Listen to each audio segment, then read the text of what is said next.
me try this again. Hello, my name is Tanya. I'm so happy to be here tonight and so privileged to be a part of this healing space with everyone else.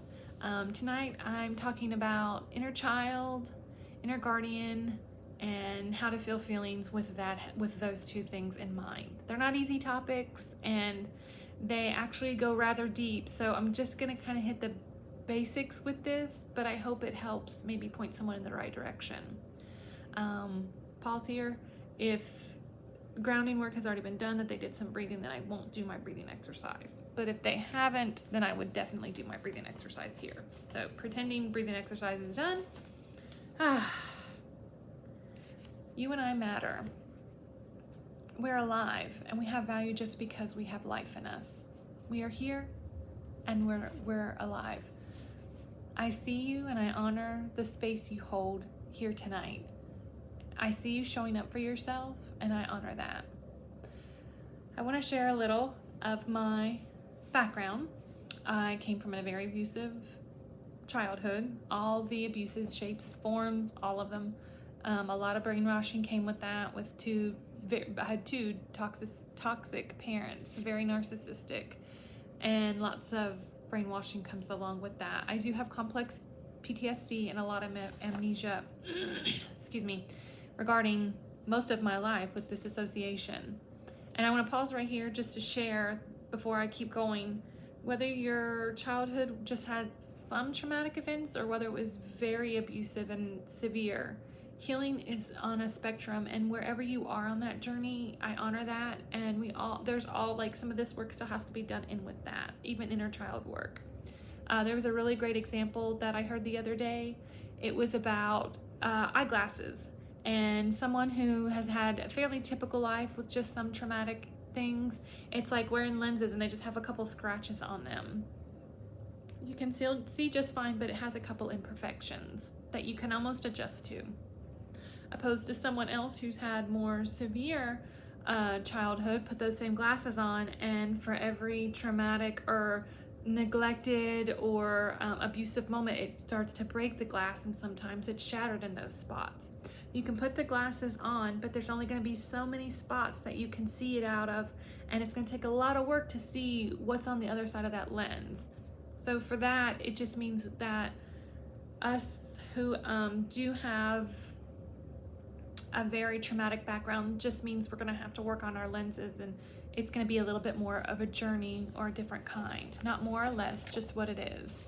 So with that being said, my glasses are completely covered in cracks and shatters, which caused me to be really suicidal a lot of my life. And it got really intense about 3 years ago.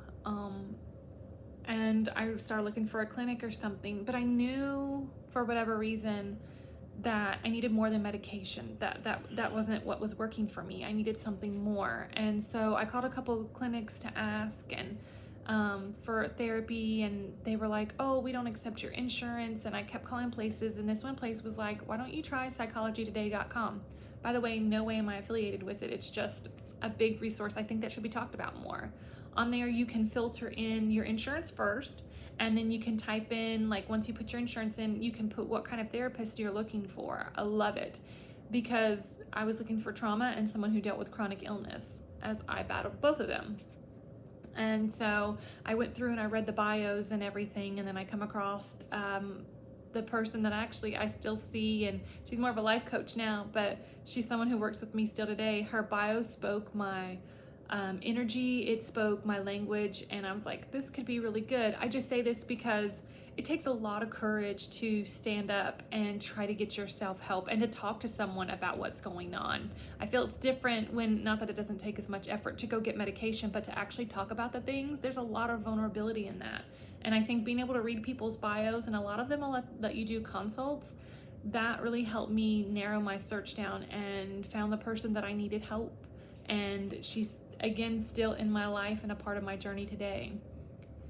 But the one thing that I look back at that scary moment, I didn't even realize it was the first day that I chose me, that I chose to live and start a healing journey, that all that work and all that fear and ready to give up, I put that work into it and that effort, and the universe guided me to exactly where I needed to be. So now that I look back, it's just like, wow, that's why I chose me, and really was trying to get to somewhere knowing that I needed more than what I was working with.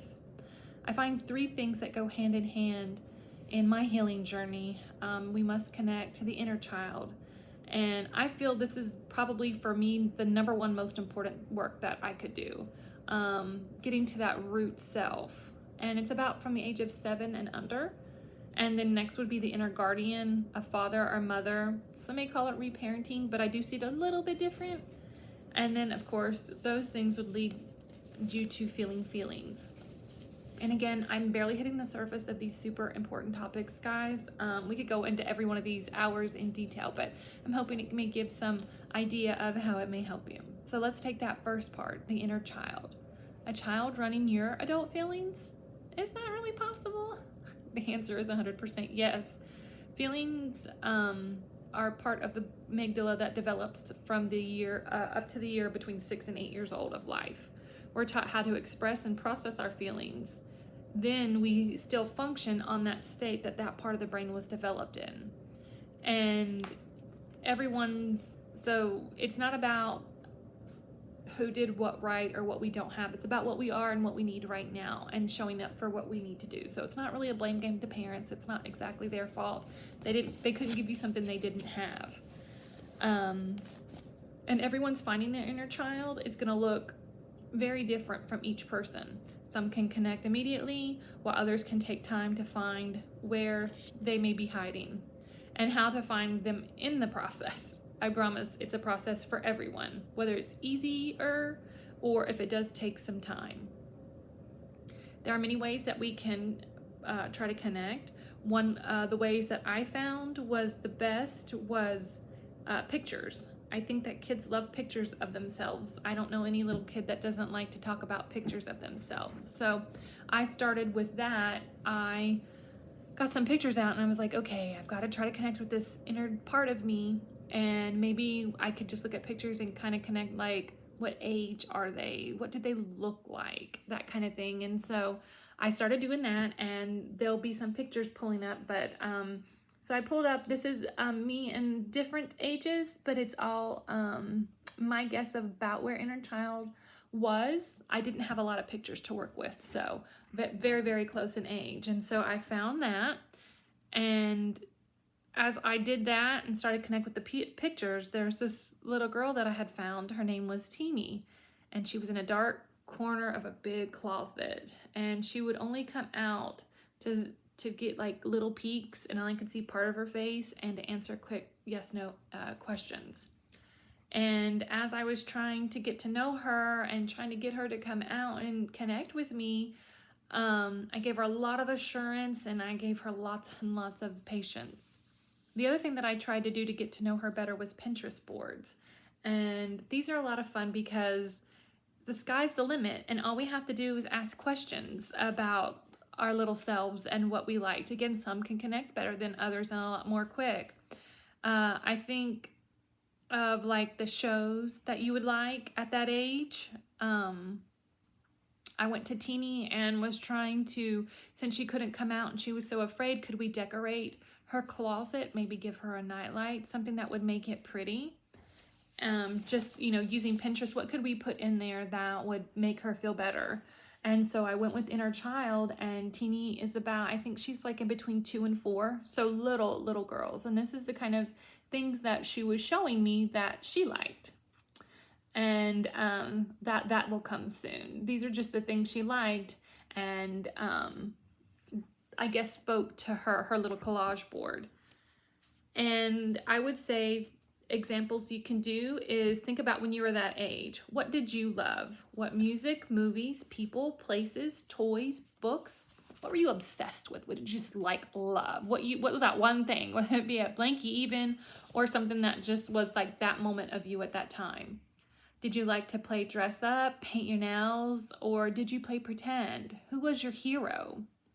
And also this comes with the moment of when you found that, and maybe a little sadness of why you had to have it stifled out. And this is all 100% normal and a part of inner child work. These are the parts of you that need their voice and need to be seen and heard. I was reminded to think about it like a foster child from an abusive home. How gentle I would need to be in my energy and tone and take time for them to feel safe. Just like a child, they need to know that you're going to show up for them. Some grew up in super unstable houses with very scary, abusive people, and it takes time and lots of reassurance to build the trust that they need from you. For months, I tried to connect with her, and I still couldn't do it. I tried everything. And at this time, months later, I was trying to work on my ideal parent. And I think this is where inner parenting kind of comes in for a lot of therapists, whether it be a mother, father, someone older, or even a creature, something that that child felt safe with. So when things get scary, they have someone to support them and know that they're safe. Again, many experts would call this inner parenting. But I realized I couldn't be a parent figure to Teeny, that I couldn't do that by myself. I had to find another way because I couldn't trust what I could do because I had a lot of limitations. So how did I find that? Or how can you find that? I would say go to that age and think about what you needed the most as a child. Allow your intuition to guide you here and don't overthink it and don't judge what comes up. Healing is where true self starts to really come out. I would say, like, for my brother, he loved Pete's dragon, so Elliot the dragon actually ended up being one of his guardians. He has a few, but that was one of his. So that's what I mean. It doesn't have to be a physical person, whatever the child feels the safest with. And I guess I apparently needed a kind mother, or maybe the inner mother work was really connecting with my inner child. And she became my safe place. Her smells that I learned could ground me from a panic attack. Her energy could help me feel safe and strong. And she did help me. She was something that I needed to find inner child. And the way I did this was through Michelle Chalifant. She's on YouTube. I have a list of resources that I gave to Kat that hopefully you all will be able to maybe resource out. It's got some of my favorite things, all free resources on there, but Michelle's one of them. She has a terrific inner child meditation. It's very safe, and it's how I learned to connect my inner child. She's 100% a pro, and she literally she's done this exercise with so many people. She even reminded me, like, make sure that I'm breathing. And as we're going through this meditation, when you get there, you meet the person, you're safe with, or your guardian. And there to meet me, my mother internally is Frankie. And she held my hand and told me how safe I was, and that this is a good thing, that as much energy that I felt afraid and nervous and excited, that Teeny felt the exact same way. And we walked through this beautiful garden area, and out from behind the waterfall stepped this tiny, frail girl, afraid and desperate for connection. And there, with Frankie's help, my inner mother, I could hold Teeny. She could come out and feel safe enough. And the next time that I did this meditation, Teeny was stronger, healthier, and she was happier. As I heal, I find more inner children, which is very common, especially with people who've had severe trauma and complex PTSD. My next inner child, her name was Sis. The more I get to know them, the more I make sense to myself. Why I'm obsessed with wonderlands, rainbows, deep forest, fairies, and trees. They hold the answers, and I have to take time to learn about them. These precious girls are the center of my feelings, why I am the way that I am. The better I know me, the better I know them, the better I know the deepest parts of my soul. But they need a safe place to be seen and heard, and I could not have done this without my inner mother. She was the bridge that I needed to have to get to the other side of myself. She's the mother I never had and the mom I need in every way. So now that I met my inner child and could finally make connection with the help of my internal guardian, that leads me to feeling feelings. Feelings were something that was not easy for me. It's not something that I was allowed to talk about either as a child at any time. It was either happy or sad. Anything else was just, there was no time for that.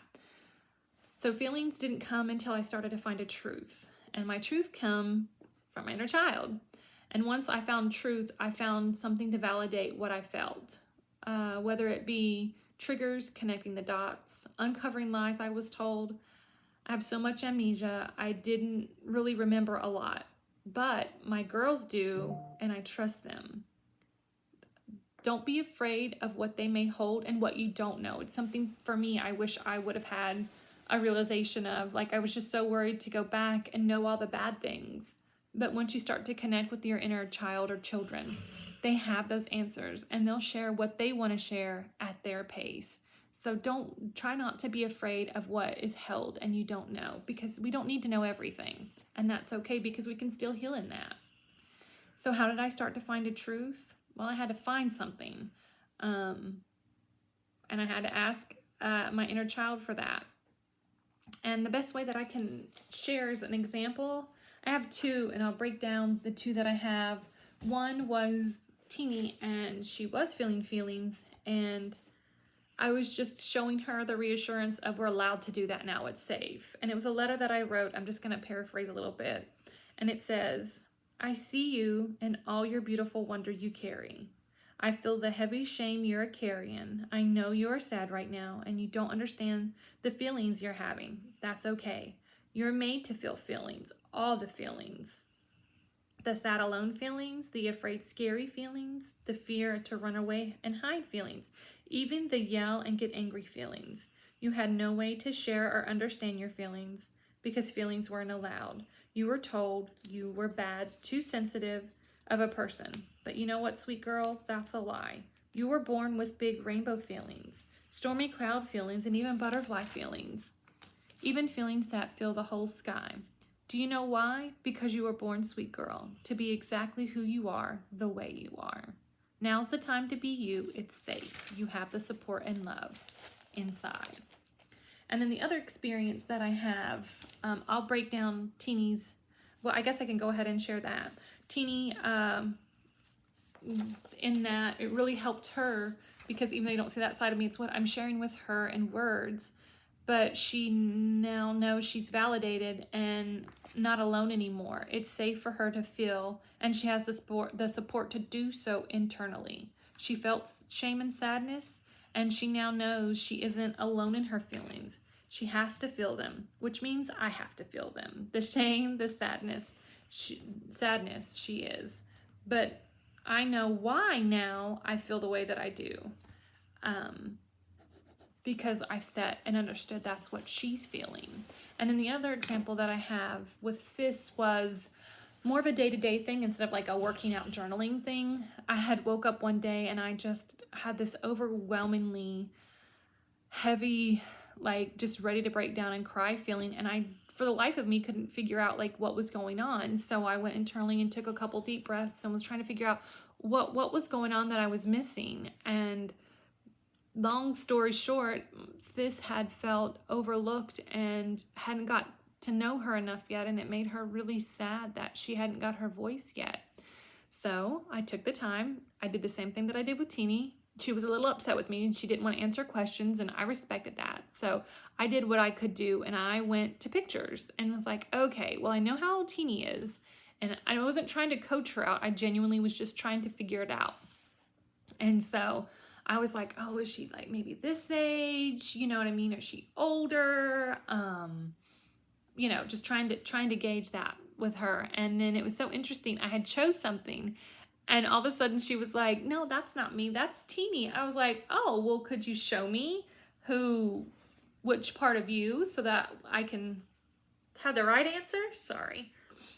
My chronic runny nose. And so she's like, I'm this one. And so as we got to do that, she was getting really excited. And so we just spent time. We did a Pinterest board, and there was a moment there that I was just like, I had a breakthrough moment with her. And then I understood a certain part of myself, specifically about rainbows and stuff. And I just had such an emotional moment with that. But after we went through that and I sat and spent time with her, she felt better and I felt so much better for the rest of the day. And Sis felt safe to feel and express her sadness and being overlooked, and that she was seen and heard and she was validated. And when she was upset, she was allowed to be upset. Feelings like children must be seen, heard, and validated. If feelings are avoided, they're just going to keep getting bigger and bigger.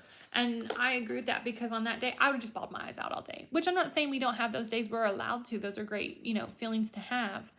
But I thought about it like if I was struggling with depression, or just knowing I had a feeling that I couldn't put my finger on, why not sit with that feeling, try to figure out what it's connected to, and figure out why on maybe the first day instead of the 30th day.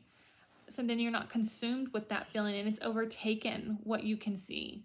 And literally, it doesn't take an all-day thing like this process with Sis. That one was a little longer, probably took me about an hour. But just sit for a moment and breathe with the feeling and allow it to be. Self-teaching feelings is not a first language. I have to put, was not something, a language that I learned. I have to put pictures with the feelings, a color where I feel it in my bodies. And sometimes I'll even look at art or look up a definition so I understand exactly what a feeling is. Such as, I carry a lot of shame. I sit with shame a lot, but I needed to know the difference between, well, if I was shameful, what's the difference between that and guilt? And I had to look the dictionary up because I genuinely didn't know, but it also told me that I was feeling this feeling and I wasn't feeling that feeling. But now, and then now that I know that that's shame, I sit with shame a lot. And now, instead of pushing her away, I understand where she's coming from. And I accept her right where she is. She just needs to be seen, heard, and accepted. And I'll just show you what I did with shame after a couple times of going through. And this is not exactly what everyone has to do, but I hope it gives you an idea. Like, I had to look up the definition of shame. Shame for me had a color and a shape. And I sit with shame. And now she's not a stranger to me. I understand her. And I allow her to be what she is, where she is. And allow her to have the voice that she needs.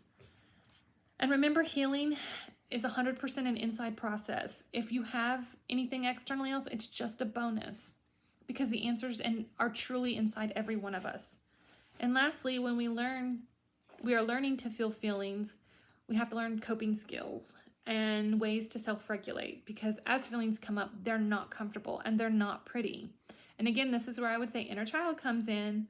What helped us focus, or what helped us feel safe as a child? What were the smells that we loved? The activities were our favorites. Having grounding techniques, safe things.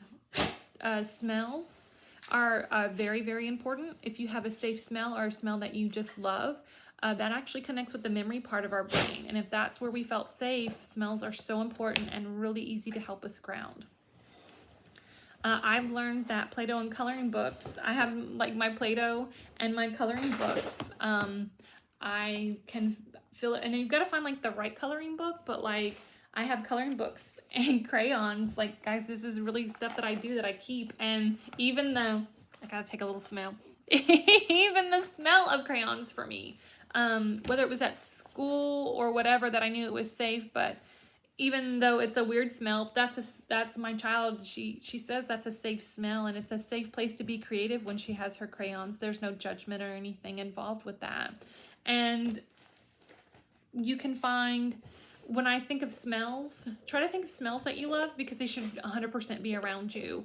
I learned lavender that's the grounding smell that I use for my inner mother, Frankie, and I have lavender diffusers and lavender with me. I did not know how important lavender was in my life. And when you're working on something that's not so easy, when you have a smell that helps you relax naturally, like not just because lavender's relaxing, but even if it was mint, or I use a lot of essential oils. For me personally, I don't use a lot of candles or anything, but whatever smell works for you, vanilla, I mean, whatever it may be, make that smell yours and really work with it every day in life to help you stay grounded in that and make you feel better.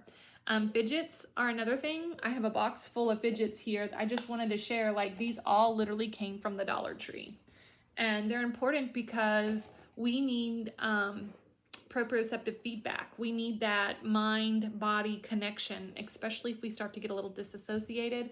Like being able to have that input can help regulate our emotions and give our brain the input that we need. Fidgets. I like this one because it's really very discreet, and I have really bad social anxiety. So like being able to wear like this ring at the store, like I'll just put it, it fits my one finger, but it spins. Just the little middle part, and I can fidget it and nobody would even know the difference, but it helps keep me regulated because that part of me hasn't healed enough yet, but it does give it the feedback that I need. And remember that fidgets aren't just for kids, they're also for our inner children who live inside of us, and that's really cheap. It's not a huge investment that you have to make. And I think in the conclusion of this, we did journaling last month with Kat, and the journaling that's with Almonia last month that really spoke to me was Kat had shared a poem that talked about kiss a plant all the way to its roots. And I have a plant here that I have propagated, and I just want to share that with you. This plant is not going to have big deep roots, but let's just pretend that this was in the dirt right here. Isn't that beautiful? But the plant exists all the way to the roots. And our inner children exist here. And it's going to take time to find them, especially in soil. So give it the time. I just really love that feedback. And I just look at that and think to myself, like, that's such a good thing she had shared, because it's 100% true. We have to kiss ourselves all the way to the roots of who we are. And our roots exist within our children. So I hope this information was somewhat helpful. Why connecting to inner child and guardian give us the ability to feel something and to have value within yourself. You do have all the answers inside of you. You just have to find them. Thank you for your time. And again, I have a list of resources that I think they'll be giving out because I didn't have enough time to talk about those amazing resources. So again, thank you for your time and me being able to be here to talk a little bit tonight. Thank you.